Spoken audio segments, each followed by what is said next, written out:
നമ്മുടെ പേരിനുണ്ടായ ഡാമേജ് അത് നമുക്ക് തിരിച്ചു പിടിക്കണ്ടേ? അതിന് എന്റെ ഇല്ലാത്ത ബുദ്ധിയിൽ ഒരു ഐഡിയ തോന്നുന്നുണ്ട്. നമ്മളെ മനസ്സിലാക്കി ഒരാൾ നിൽക്കുക എന്നുള്ളത് നമ്മുടെ ഭാഗ്യമാണ്.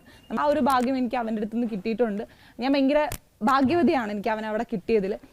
സോ അതിന് ഒരു കോംബോ എന്നല്ല, ഭയങ്കര പ്യൂർ ആയിട്ടുള്ളൊരു സ്നേഹമാണ്.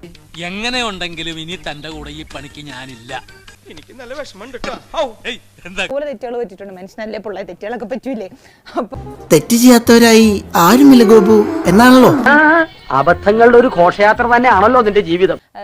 സാധാരണ നമ്മളെ ഇഷ്ടമുള്ള കുറെ, എൻ്റെ ഒരു സംസാരമൊക്കെ ആയിട്ട് കുറെ ആൾക്കാർക്ക് എന്നെ ഭയങ്കര ഇഷ്ടമാണ്. ഇപ്പൊ ആദ്യമായിട്ട് മിണ്ടുന്നവർക്കാണെങ്കിലും ഭയങ്കര കാര്യമായിരിക്കും. അപ്പൊ ഞാൻ ആര് പറയുന്നു? ഞാൻ കേട്ടിട്ടില്ലല്ലോ. അസൂയ കൊണ്ട് പലരും പറയാറില്ല, അതുകൊണ്ട് ഞാൻ സ്വയം പറയുന്നു. ഞാൻ അത് ചെന്നപ്പോഴും ഞാൻ വിചാരിച്ചു എന്നെ ഇഷ്ടമാവും എന്നുള്ളതറിയാം. പിന്നെ എനിക്കറിയാം എനിക്ക് ദേഷ്യം വന്നാൽ ഞാൻ ഭയങ്കര അലമ്പാണെന്നുള്ളത്. പക്ഷെ നല്ല ബെസ്റ്റ് മോളാ. ഇതിന്റെ ഒരു വിത്ത് കിട്ടോ? ഞങ്ങളുടെ ഈ സൈസ് ഇല്ല. എന്നാലും ഇത്രയും ഒരു ഇതുണ്ടാവും ഞാൻ വിചാരിച്ചൊരു കാര്യമല്ല.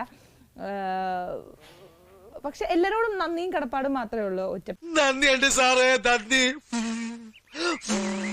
5 പേരും അടിപൊളിയാണ്. അതിനകത്ത് ഇപ്പൊ ഒരാളായിട്ട് എടുത്തു പറയാൻ പറഞ്ഞാൽ എനിക്ക് പറ്റില്ല. 5 പേരും അടിപൊളി. എന്റെ ഭയ ഞാനൊന്നും പറഞ്ഞിട്ടില്ല. മുതലാളി ഒരു പ്രാവശ്യം പറഞ്ഞിട്ടുണ്ട് ബോട്ടിൽ വെച്ചേ. മുതലാളി മറന്നുപോയതാ. നീ പറയും, നിനക്കറിയില്ല. എനിക്ക് ജിൻഡോ കാക്കാരെന്ന് പറഞ്ഞാൽ എനിക്ക് വന്നപ്പോ തൊട്ട് മനുഷ്യനെ ഭയങ്കര ഇഷ്ടമുള്ള ഒരാളായിരുന്നു. ഞാൻ ഗെയിമിന് വേണ്ടി പലതും ക്രിയേറ്റ് ചെയ്യുന്നതാണ് എനിക്ക് ഭയങ്കര പ്രശ്നമായിട്ട് ഉണ്ടായിരുന്ന ഒരു സാധനം. പക്ഷെ പുള്ളി ജയിച്ചതിൽ എനിക്ക് സന്തോഷമുള്ളൂ. കാരണം സന്തോഷായി, നല്ല സന്തോഷായി. നീ വാ. ഞാൻ ഇതുവരെ ആരോടും പറയാത്തൊരു രഹസ്യമുണ്ട്. കേരളം അറിയാത്ത രഹസ്യം, ഇന്ത്യ അറിയാത്ത രഹസ്യം. ഇനി ഞാനത് മറച്ചു വെക്കുന്നില്ല. എനിക്ക് ഒരു സമയം കഴിഞ്ഞപ്പോൾ എൻ്റെ മനസ്സിൽ തന്നെ ഉണ്ടായിരുന്നു പുള്ളി ഇപ്പം ഒരു എവിക്ഷനിൽ വന്നാലും എനിക്കറിയാം പുള്ളി പോവില്ല എന്നുള്ളത്. ഇപ്പം ഈ ഒരു ലാസ്റ്റ് കേട്ടപ്പോൾ നമ്മൾ ലാസ്റ്റ് മൊമെന്റിലും എനിക്കൊരു ഗസ് ഉണ്ടായിരുന്നു പുള്ളി ആയിരിക്കും വരുന്നതെന്നുള്ളത്. പിന്നെ പുള്ളി ഭയങ്കരമായിട്ട് എഫേർട്ട് ഇട്ടിട്ടുണ്ട്.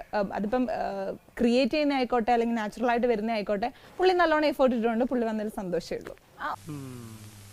കഴിഞ്ഞ ഈ മയിലെണ്ണ വിൽക്കണ ലാട വൈദ്യന്മാര് റോട്ടി കിടന്ന് ചലക്കണ പോലെ നീ എന്റെ അടുത്ത് തന്നെ എത്രയോ പ്രാവശ്യം ഇത് പറഞ്ഞിരിക്കണു. എനിക്ക് ഞാൻ അവിടെ വന്നതിൽ 2-3 പേരെ മാത്രമേ കാക്കാന്ന് വിളിച്ചിട്ടുള്ളൂ. അപ്പം എനിക്ക് ജിൻഡോ കാക്ക എന്ന് പറഞ്ഞാൽ എനിക്ക് എൻ്റെ ആങ്ങളെ പോലെ തന്നെയാണ്.